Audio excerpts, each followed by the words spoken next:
సింహాచలం గిరి ప్రదక్షిణ వైభవంగా సాగుతోంది. వివిధ ప్రాంతాల నుంచి భారీగా తరలివచ్చిన భక్తులు అప్పన్న నామస్మరణతో గిరి ప్రదక్షిణ చేస్తున్నారు.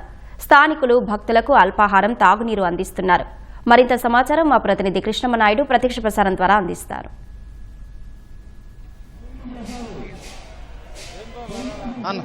విశాఖ నగర వీధుల్లో ఎటు చూసినా భక్తజన సంద్రంతో నిండిపోయింది.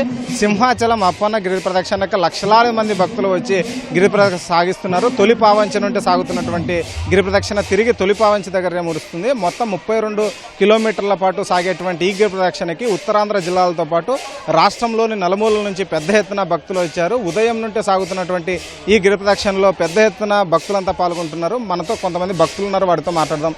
మీరు ఎక్కడి నుండి వచ్చారు, ఎలా సాగుతుంది ఈ గిరి ప్రదక్షిణ?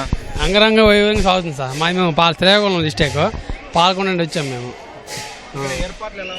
చాలా బాగున్నాయి సార్. మేము ఇదే ఫస్ట్ టైం రావడం. కష్టంగా ఉంటుందేమో కానీ వచ్చిన చాలా మంచి అనుభూతి పొందాం. చాలా మంచి సపోర్ట్ ఉంది. ఎవరికి ఏ హాని రాకుండా చాలా బాగా చూసుకున్నారు. ఇలాగనే జరగాలి సార్. గత 2 సంవత్సరాల ముందు కంటే ఇప్పుడు చాలా బాగుంది. అన్ని విధాల ఫెసిలిటీస్ అన్ని బాగా జరుగుతున్నాయి. చాలా యాత్రికులు కూడా చాలా అతి ఎక్కువగా వచ్చారు. చాలా బాగుంది. చాలా అంగరంగ వైభవంగా జరుగుతుందండి. ఇదివరకు ఇలాగ లేదు, ఇప్పుడు బాగా జరుగుతుందండి. చాలా హ్యాపీగా ఉన్నాము, అందుకు బాగుందండి. నాయకులు బాగా చూసుకుంటారు, అలాగే పోలీసులు, జీవీఎంసీ అందరూ బాగానే చూసుకుంటారండి. అలాగే భక్తులకు ఏ ఇబ్బంది లేదు. అలాగే బాగా ఫుడ్ దొరుకుతుంది. ఇంకా ఏవేవో మంచి మంచి ఫ్రూట్స్, పలహారాలు అన్నీ ఇస్తారు. జనాలు బాగానే చూస్తుంటారండి. చాలా బాగుందండి, చాలా బాగుంది. ఎక్కడ ఏ లోట్లు లేవు, బాగా చేస్తారు. ప్రజలకు ఎక్కడ ఇబ్బంది లేదు. అలాగే ఇక్కడ పోలీసులు కానీ అలాగే జీవీఎంసీ కానీ అందరూ బాగా చూస్తున్నారండి. చాలా బాగుంది. థ్యాంక్స్ అండి.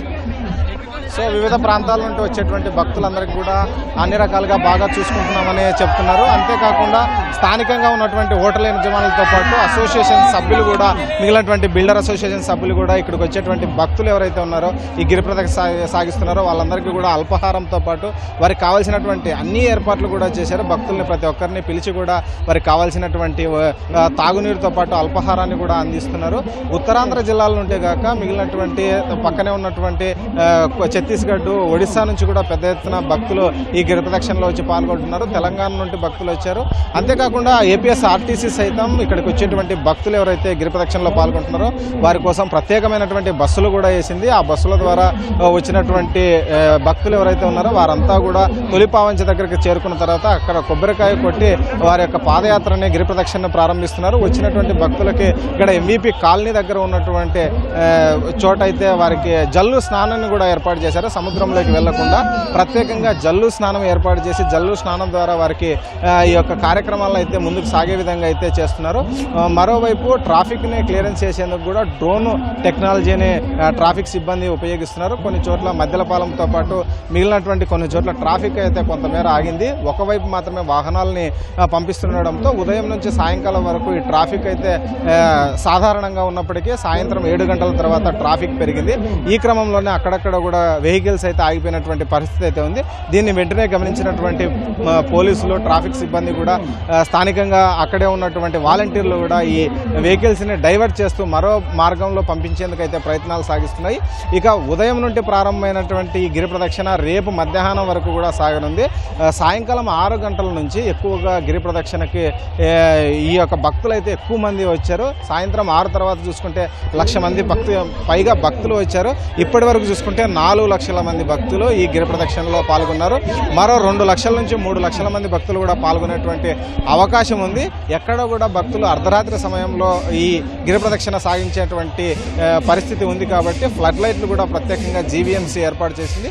ఫ్లడ్ లైట్లు ఎక్కడా కూడా చీకటి ఉండకుండా ఈ రహదారి మార్గంలో అన్ని చోట్ల కూడా తాగునీటి సదుపాయం కూడా కల్పించింది. 24 గంటలు *7 ఉండే విధంగా జీవీఎంసీ సిబ్బందితో పాటు వైద్య సిబ్బందిని కూడా ఇక్కడైతే ఈ గిరి ప్రదక్షిణ మార్గంలో అయితే జీవీఎంసీతో పాటు కలెక్టరేట్, రెవెన్యూ సిబ్బంది కూడా డిప్లాయ్ అయి ఉన్నారు. మరోవైపు ఎవరికైనా కూడా అత్యవసర చికిత్స అందించాల్సి వస్తే వారికి ప్రత్యేకంగా హాట్స్పాట్లను ఏర్పాటు చేసి ప్రత్యేకమైనటువంటి మార్గాల్లో తీసుకెళ్లేందుకు కూడా 32కు పైగా అంబులెన్స్లను కూడా ఏర్పాటు చేశారు. ప్రాథమిక చికిత్స చేసేందుకు కూడా ఆయా ప్రాంతంలో కూడా అన్ని ఏర్పాట్లు ఏర్పాట్లు చేశారు. స్థానికంగా ఉన్నటువంటి వారైతే వాలంటీర్లుగా మారి వీరికైతే సేవ చేస్తున్నారు. అంతేకాకుండా ఇక్కడ ఉన్నటువంటి హోటల్ యజమానులతో పాటు మిగిలినటువంటి స్వచ్ఛంద సంస్థలు కూడా పెద్ద ఎత్తున వీరికైతే అల్పాహారం అందించేటువంటి కార్యక్రమం చేస్తున్నారు.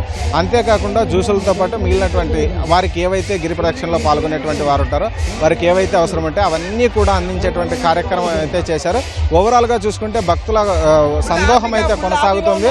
అందరూ కూడా ప్రభుత్వం చేపట్టినటువంటి కార్యక్రమం ఏదైతే ఉందో, ప్రభుత్వం చేపట్టినటువంటి చర్యలు ఏదైతే ఉన్నాయో వాటన్నిటిని కూడా ప్రశంసిస్తున్నారు. ఎక్కడా కూడా చిన్నపాటి లోటుపాటు లేకుండా ప్రభుత్వం ఈసారి అన్ని చర్యలు తీసుకుని తమకి అన్ని రకాలుగా సౌకర్యాలు కల్పించిందని కూడా ఆకాంక్షిస్తున్నారు, సంతోషం వ్యక్తం చేస్తున్నారు. Cameraman నరేష్తో Krishnam Naidu, ETV news, Visakhapatnam నుంచి.